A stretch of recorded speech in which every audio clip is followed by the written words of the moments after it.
and welcome to the City of Keystone Heights Parks Planning Workshop, November 12th, 2024.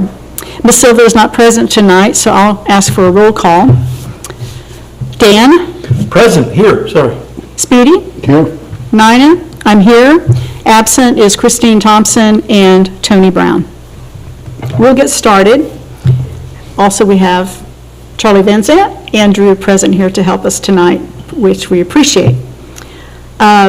So we had identified dates as a group for this workshop, and so what we'll do tonight is go through the agenda.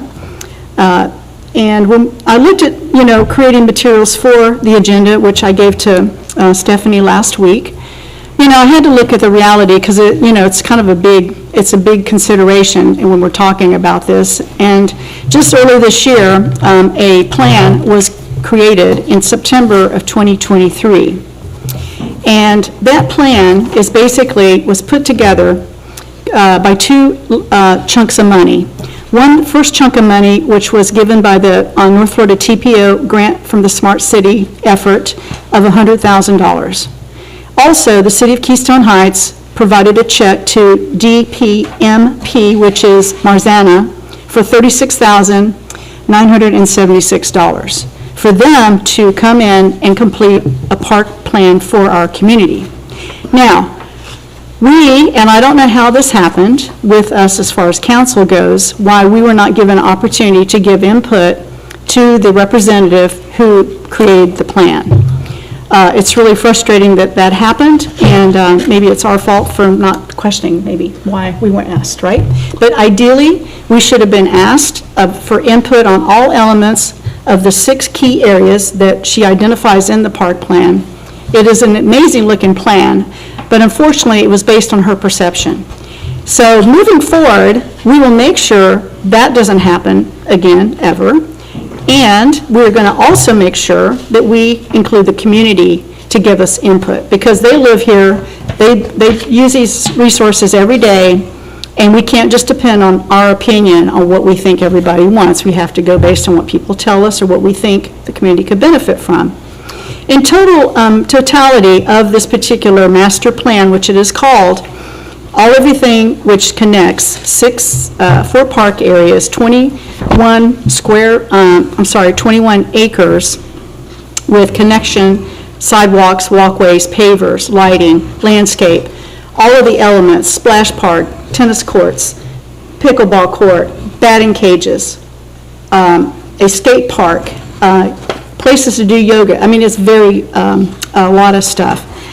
Totals up to approximately $13 million. And we all know that that's pretty much impossible.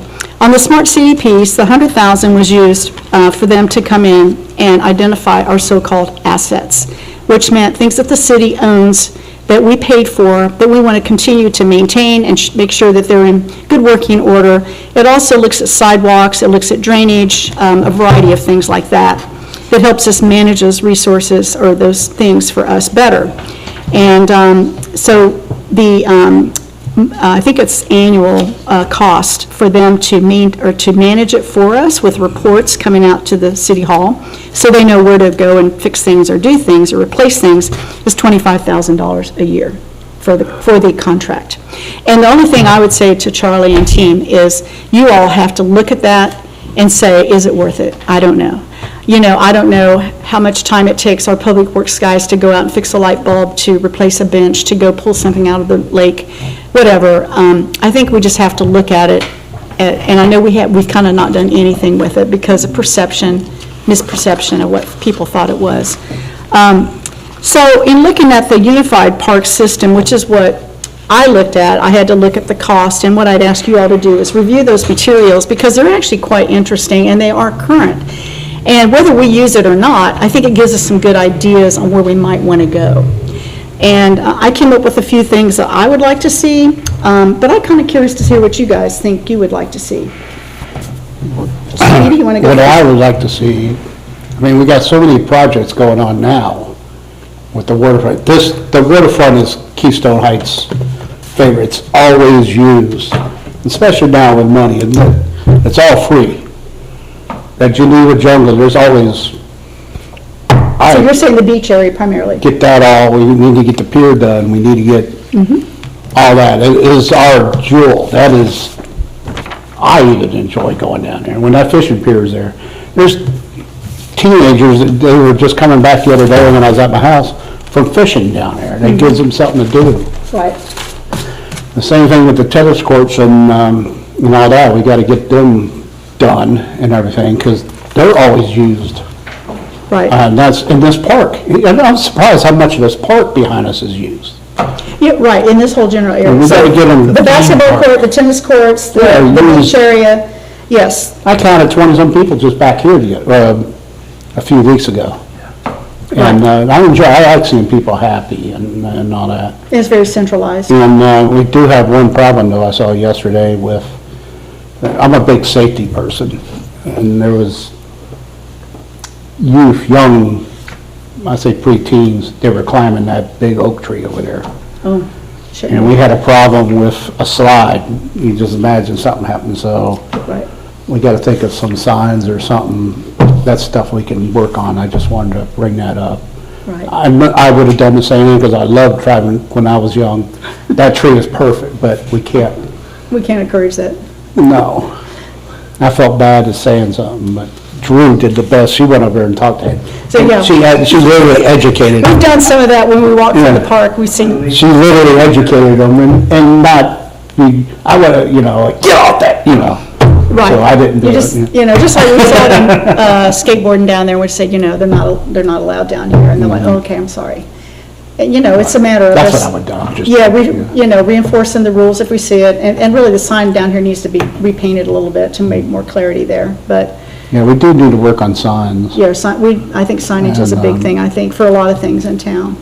I mean, people just love that beach down there and everything. And It's only going to get busier. then I remember just one day, we're coming back from Heritage, walking up, and some guy stopped. Where am I? I thought something was wrong with him. So what do you mean, I need to call for help or what, He goes, this is gorgeous, man. Where am I at? I said, you're in Keystone Heights. This is our waterfront beach here. Yeah, I've had the same thing happen when folks come up and they are so complicated, they're just like, this is so beautiful, the setting is just gorgeous. And they're like from out of town, like Lake City or. That's what this guy was And they're just from coming by for the South day. Florida, and he was just driving through, Yeah, and he had to stop. So that's what we have, and so I love that because that's my whole vision for Mm. downtown. People come by, and, I think I want to stop here for a little bit and check it out, Mm-hmm. so, And so I like to get all that done and then work downtown and stuff, yeah, right, great. So what are you thinking, Dan? So, I love this saying, how do you eat an elephant? You eat an elephant one bite at a time. You're right, yeah, And so, this whole parks thing, I'd like to break into chunks, yep, phases. yep, Like we did with the trailhead, which we've only done phase 1 of, maybe phase 2. right, And I totally agree with Councilman Speedy that the jewel, the number one priority should be this whole area of the beach, but it's really 3 parks. yeah, It's the It's Lake across the Geneva streets Beach, here and- it's the nature park across the street, and what's called the theme park behind us. Mm-hmm. And we already have in the works a lot of stuff. we do, We got the fishing pier, we've got the basketball court, the tennis court, that kind of stuff. And so, I would say the first priority is to make sure we finish. There are a lot of things, and I could give example after example, where we started stuff. Yep. And we did not finish. Yep. The skate part is my favorite example. We had $35,000 from the state to do a skate park. And we couldn't make it happen, and we lost the money. And so. so I'm gonna want you to expand a little bit about that too. Yeah, That's so- something I have some interest in. So that would be the very first thing I would say is, what we already have in the works, let's just make sure we do it. Right. We finish. Before we start taking on more stuff. Yep. These objectives from the paid plan, they sound like a political statement to me from, they don't really sound like a plan. It's a political statement is what it is. And so, I do agree with you, the mayor, there is stuff in here that we probably could use, and we should steal Just those like good little, ideas. exactly, little nuggets. Exactly. I mean, mine are just totally. Well, that's true, it's not stealing, you're right. No, yeah, we paid for it, that's No, right. But I did have a good mentor once, he said, if you hear a good idea, adopt it, make it your own. Yeah. And so let's do that also, but, as far as this workshop is concerned, there's one other thing that I think we really should do. And that is update our ordinance. And this was something, when I came on council last fall, this was a big deal. In fact, you were one meeting away from approving changes to the existing ordinance. And I had a bunch of questions. I said, well, this ordinance doesn't match with the other ordinance, and these changes have these problems. And Councilman Hart said, let's table this rather than approve the ordinance. When was the last time it was updated? I've seen some discrepancies too, so Right. when was the last time it was updated? Well, I don't really know. I think it's just been updated. I don't think it's been a total rewrite for years, decades. Is this an ordinance that's titled Parks Ordinance? Yeah. Something like that? Oh, okay, And so you're you talking about find multiple specifically the all- Parks ordinance? Yeah, Okay. this is the Parks ordinance. Okay. And this was all generated by, how did we need to change the ordinance so that the sheriff's department had authority to go into the parks and make people obey the rules? Okay, because of course we had some vandalism and we had foul language by teenagers, and there was talk about making parental escorts required for anyone under the age of 18. Yep, I And, remember all that. There was all kinds of stuff about it. And for the last 11 months, 12 months, we've done nothing. Right, so the thing that was done on that part you're talking about with the vandalism and the kids misbehaving down there, I really felt like we had to have some data to support it Right. from the sheriff's office, which I have the data, and I Right. presented it, I think, early in the year. You did? And at that address, I think there was something like 5 incidents last year for people under, well, anybody, it didn't even have the age. The 3 of, most of them were domestic dispute about things. There was no vandalism claims at that address for 2023, based on what they gave me. So I think the one thing where the bathrooms got busted up, that was in 22, is what I'm thinking. Okay. So he only gave me that info, and because we only had, like, in the whole city, for one solid year, I think 87 calls to the sheriff's office to come here to address a problem. And that's all calls. And I have the report I'd be happy to share with you. So I had to look at that because my perception was, we have a vandalism issue, we have kids destroying stuff in the park, we have something going on every single day. That's the feedback I was getting. So when I went and I saw Sheriff Cook one night and we talked about it, she put me in touch with her data guy and he shared the info with me. So to me, I wanted to create a task force because I really looked at it, and we did add in a stainless steel toilet and sink in there, I believe. Everything's pretty well foolproof for the most, because she said, you can come to my jail and see what we have, and that's probably what you ought to have. So anyway, I was down there not too long ago. I do agree our signage down there needs to be more obvious, because it's not, it's kind of subdued. I still think they offered to put more safer watch signs in the park, so people can make sure they report it. And I tell people to report stuff when they see it. And then, as Carrie Morford mentioned recently, and it might have been somebody mentioned at a meeting, that they have had volunteers just go down there and hang out and watch and intervene when they saw things. So she's put together some folks that go down there and do that, who are retired or just to hang out and keep an eye on things. So we really haven't heard a lot. I haven't heard a lot this year. I totally agree. It's kinda interesting. And let me thank you for your research, because there was, I'll call it, exaggerated options of hiring a security person to be there. We didn't want to do that. No, there was over-the-top solutions. Right. And your research really put the lid on that, so And thank that's you why I for doing didn't that. really pursue it more, because I thought, okay. And I think for the most part, and we had kids that did come in and apologize, but I think in the future, and when we have something like this happen, I think they need to work for the city for a month or something. They need to do something that means more. Because then I heard they walked out and kind of laughed about it. And I said, and I was talking to the deputy last week about it when we were at the event, and then we had the meeting with him the other morning. I told him, I said, well, moving forward, I'm going to want these kids to have service, community service. They're going to do something, because if they go and spray tables, they sprayed the back, I know they repainted the back of our wall, but I want them to have physical labor attached to it for what they did, as a, this is what you're going to have to do now for a month, or whatever. But, and I don't think it's unreasonable.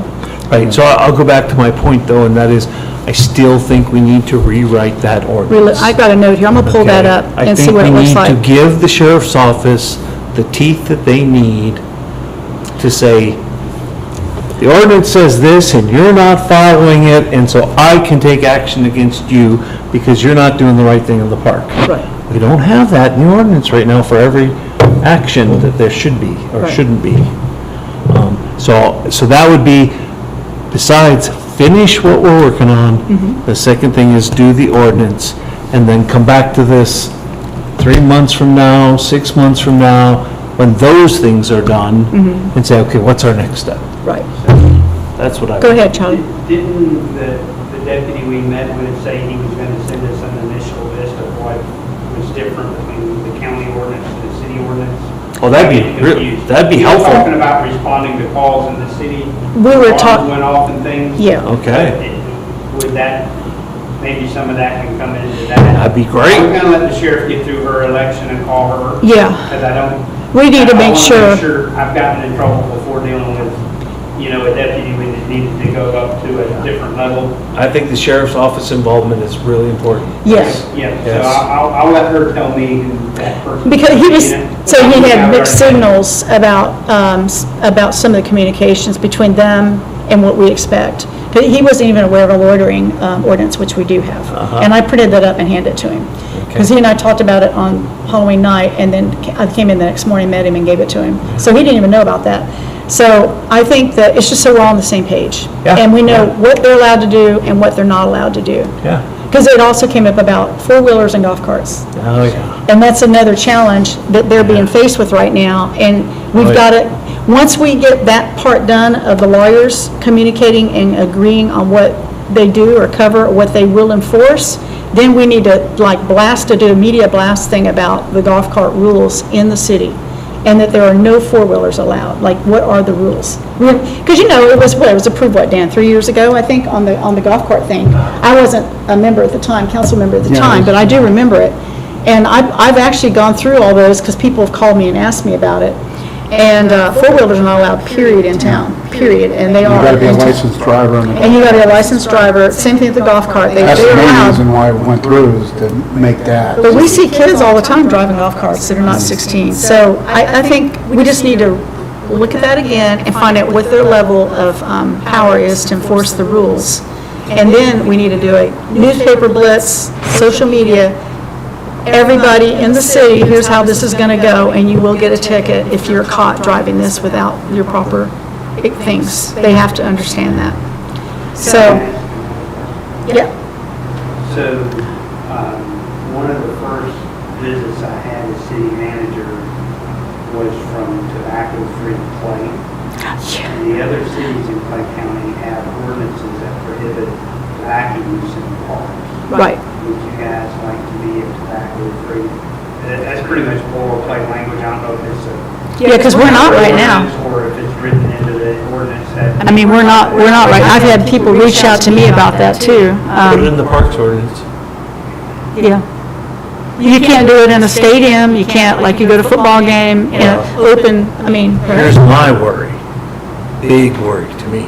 If that marijuana constitutional amendment had passed, okay, and smoking was allowed in a Then public you can smoke area, pot. then they could smoke pot. That's exactly. I was thinking the same thing. That's You guys exactly- were- Yes. Yeah. And that's, if you're gonna have kids around and everything, that scares me to death. Yeah, You know, I agree. so we gotta change our parks ordinance and update it and make sure that can't happen. The other towns have it, so, Believe it or not, I floated that to the Clay County School Board 15 years ago, and it got shot down, they didn't want to have it. Are you kidding me? They wanted to run- Slow already, they're, Oh, wow. board members that smoked, and they wanted to be free to go out between them. For a little football game and smoke, huh? listen, you know, Oh, my God. when I went to work for Abbott in North Chicago, 374 acre property, you could not smoke even in your car in the parking lot. You had to leave the property, go through security and everything, and leave the entire property to smoke a cigarette. And that was 26 years ago. So, because we're a healthcare place, Right, right, right? right. So, I mean, it is what it is, you know. But I would actually add too, that we add also vaping into the ordinance, not just smoking. but Good point. Good point. And more to the Yes. point, this is kind of a personal thing for me, I'm allergic to vape, Mhm. so I have to walk around with an inhaler all the time. Mhm. I literally stop breathing, so, I think that would be a very good thing to do, and that would back up what you're saying too, that if ever that ordinance would have passed. Yeah. That's a lot of ways is that people use the vape pens. Yeah. And they're not safe. Well, and that's something I would look into, not just for parks, but any city property. Now, you know, if we had an employee who is vaping, that should not be happening on city property. I would really not like it to happen around me at least. Well, no, I mean, we shouldn't, the schools don't allow it, you know, medical facilities don't They allow it. usually have they have a place they can go though, right? Like a location they can There's a go. place in the back We have where the butt fire can happens. right outside the Yeah, back that's door. what I thought, yeah, You know, that's what I they- thought. Because we have an outlaw smoking, we at least don't want to fill their butts on. We Yeah. don't have to do that if we don't want to, though. Right, we make it smokeless or. Yeah, could be on the tobacco-free, property. It would really be So great. people have already written that ordinance, I have that Okay. language. So the other cities do that on the city properties? No smoking? Yeah, you can do that. And that would be great during vendor events. It makes it more family friendly. Mm-hmm, okay, on Well, the again, I'm government worried properties. that if this pot thing does come up again and it passes, Well, yeah, we can definitely change some Well, stuff. yeah. oh, let's be ready. I mean, there's already people using vape pens down at the beach, and I smell marijuana every time I walk down there.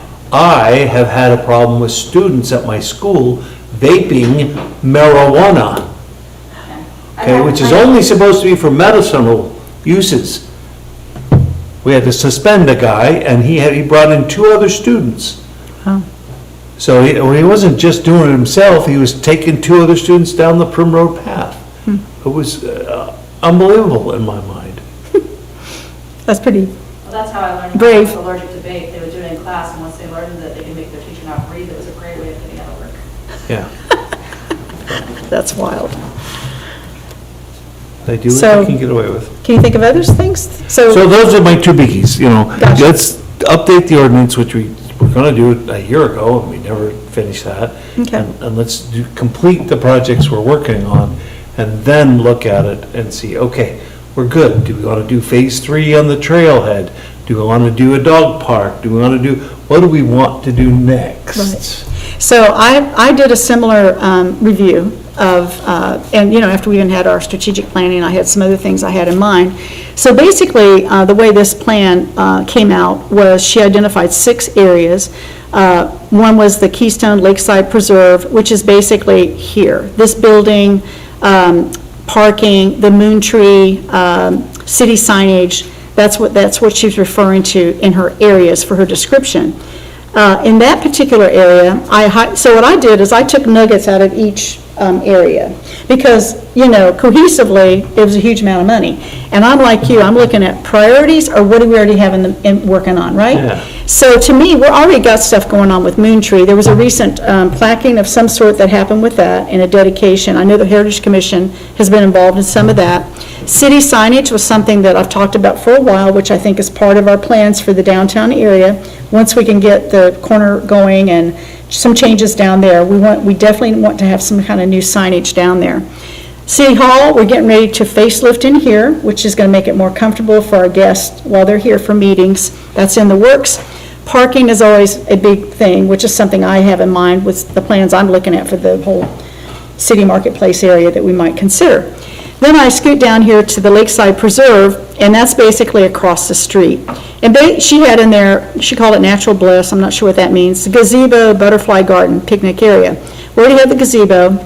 If we wanted to do a butterfly garden, that probably would not be a huge expense, but I didn't highlight anything. There's actually a butterfly garden over there. Is there already? Okay. So I didn't really highlight anything over there. I'm just looking at things that surface up. Next was the Lakeside Preserve, meaning the beach. She put in there a natural kids area, a nature kids area, existing building, of course, the lake, a fitness area, sun lounges, yoga haven, splash pad, pier, kayak launch. Well, to me, I looked at it like, we already have the existing building, the pavilion. We have the pier that's going to happen for sure, and kayak launch essentially is all going to be happening next year. So that I didn't add anything additional. The Trailhead Park, again, like you said, there was a plan, and I think it did include adding a restroom. Hers showed shared pathway, pavilion, restroom, garden walk, reading nook, open lawn, sitting area. I say there, off the top, inexpensive, would be a restroom for sure. Maybe a sitting area, picnic table, pretty simple for that trailhead area. Especially if we decide to go with this market plan in the area we're talking about, there's a restroom in close proximity to that area, besides just going to the pavilion for the bathrooms. But, you know, I think a restroom's needed anyway at the Trailhead Park. Azalea Park, that was the dog park that she projected. I didn't check anything off in that. Basically, I think that park needs to be cleaned up, like the existing equipment that was used for the obstacle course. It's really pretty old, I think, and some of it doesn't look like it's really working. And just make that a pretty walking park for now, you know, as far as today or now, right? Because it's right in the middle of the neighborhood, you know, homes and stuff. And I know she was projecting making that the dog park and then Sunrise to do the other, but, you know, we had a huge response that people didn't want that. So I just say clean that park up. Go ahead. On that Azalea Park. Yeah. it's Yes, got a park. on Magnolia. Unlike Magnolia, right? Yes. It's got the park course on it? Yeah, those things that are kind of overgrown, some of them are kind of down. I mean, It was kind of like made to exercise. it looked like remind me of the president's fitness plan. Remember back in the 80s? Yeah, that's what I was, To go and do those parks and you do like 5 Yeah, it was called a push-ups. park course. It was Right. set up for all. I mean, it's special cool. stuff. I mean, Yeah. but if, you know. I was so 80s. Yeah, I just think the equipment looks kind of tattered, and I think just sprucing that park up a little bit, where it's at, it's a beautiful setting, and call it a day. It's already got a gazebo there, and it has some parking there. Now, the Sunrise Park, and this was really, because I'm really focusing a lot on our kids, especially our kids that are teenagers, to have things for them to do. Here it shows soccer court, basketball court, pickleball court, batting cages, skate park, refreshment area, innovative play area, jogging path, tennis court, parking, and the existing facility. I pulled out of that basketball court, which we're fixing up, pickleball court, which I know is in the works. Also, the tennis court is in the works. Parking is, again, something we need to work on overall in town. But I focused on the skate park. And I saw a post recently, and about to what you were just talking about, a citizen who I'm going to reach out to and have a meeting with, who has asked again about a potential skate park. I want to understand how many kids, because back then, those kids are all gone now, that group of people you're Yeah. talking about. I saw the council room where they all sat here, and I'm trying to get copies. As soon as we do some stuff with our website, I'm going to go back to that meeting and pull all those minutes, and I want to see the recording of that meeting, because they all showed up and supported that skate park like you talked about, and the $35,000 that I was don't spent. know, it was a long time ago. It was in 2014. Yeah. That's how 10 long it years was, ago, 10 yeah. years. So those kids are now gone, Yeah. okay? I don't know if we have a recording of it. Well, we have minutes, though. I'll pull the Yeah. minutes. I'll be able to pick and pull. Yeah. But since then, you know, so for me, if I was to really say, I know we have these other things that we're going to see happen, right? But I'd love to see them either with a skate park or a recreation center for the teenagers to go to. Let's say they're 12 and up. And I don't know where or how. I visited a skate park in Jacksonville recently and took pictures of it and interviewed one of the people out there doing it, using it. And, I do know the cost is probably depends on the square footage of it, and I did get some data on it. And a typical size, that one happens to be 9,000 square feet, or 9,000 something, I'm trying to remember now, I got the details, because I went and looked it up and all their stuff. And then looking at what we could potentially have a small one on a much smaller scale, and what that cost might be. But I have to uncover public needs first, before, do my little investigation. And so I want to meet with this lady and anybody that she thinks has the interest, and then get some, let them tell me what they think. But I think the first thing to do is liability insurance. I So, think that's what stopped it, so I, is what I was told. I don't know. and you're not wrong, but I checked into the one in Jacksonville, and I even copied the big sign, and it said, "The city has no liability with this. Enter at your own risk." This is it was a very minimal skate thing area. Like, he said it didn't have the big high elevations, and he said it's a real simple one that even little 5-year-olds can skate on. And he was an adult skating, and he actually comes here on visits. He's a roofing guy. But it did say in clear writing on the board, the city has no liability. If you get hurt, you're at risk on your own. Just like swim at your risk, right? Yeah, right. So Wish Rick was that, here. and that's where they got away from it, and could look further into that ordinance-wise and how that works, because I agree with you. But we got to figure out, do we really and truly have the need in 2024? You know what I mean? Kids are on their phones, they're not as active as they were. I mean, we see them around town, but do we really have enough people to justify the money? So that's what I did. I picked little chunks of stuff, and I too, like you, I want to see us get done the things that we have committed to doing that are, I call it, we have the package, but we just don't have the bow yet. Let's put the bow on it, And then we go to the next phases. The whole thing with the tennis courts is coming, the basketball court, we get a refresher. And, we just have to look in, like you said, the beaches, with the pier coming in, you're going to see kids down there fishing, and they have a beautiful thing that they're going to do. They showed us pictures of how it's going to look. And that's reality. I mean, it's coming, I think it'll be here next year, the pier. So, all of that happening, and then we can look at 2026 on maybe something like potentially a skate park, or potentially a rec center, or some of these other things. But I think realistically next year, it has to be things that, because we've got the corner that we're gonna have to spend money on to add to whatever FDOT doesn't pay for. And we wanna finish the Lawrence Skate project with, the things with the signage, flower pots, benches, something to make it more cohesive. Finish those things up first, and then see how our monies look, with the other things we're already talking about doing. I have thought for years we need to fix signage in this town. Yeah. For example, I was just driving in this afternoon from Middleburg. And as you come in, there's that, that shape of the, I don't even know what that shape is Keystone? called. The keystone shape. Oh, it looks like the key. Yeah, it looks like a keyhole. key, right. Yeah. And so it's just the interior It's part. actually the keystone to an arch. It's, yeah. Okay, whatever that thing is there that has the airplane and the pavilion in it. And as I'm coming in, it's got different Kiwanis Club, Rotary Club symbols in it. Oh, and that big signage thing when you walk in, Yes, come into the when city. you drive in. Well, see, that's the mistake. It's not at the boundary of the city. No, it's before. It is more than a mile before you hit city limits. Yeah, And everyone thinks that's when you hit the city. yeah, they're confused. They're totally wrong. So it's actually in the wrong place. It's in the wrong place. Yeah. Is that our sign, or does that belong to the It's- Kiwanis or somebody? No, last year, so we had it all repainted. Remember, there's two of them. There's two of them, there's one. And they were all from repainted. Melrose. They were all repainted last year. Right, they were painted last year, and some of the signage was just replaced recently too. Yeah, so I think we own those. I think those are ours. They're maintained by the city. Okay, but they're in the absolute wrong place. That's So I wonder not why- where the wonder why city it was limits put are. right there. Wonder why it was put Okay. there. And if you What go about the one in from, Melrose? I mean, as you leave town and you're heading to Melrose, is that one in the right place? well, when you come from Melrose and you pass by the sign, that's not in the right place either. No, neither one of them are. Neither one is in city limits or defines the city limits. Oh, And if you go to Orange Park and you drive through the residences even in Orange Park, when you hit the Orange Park city limit, you're on a side street, you're in just houses, there's an Orange Park sign.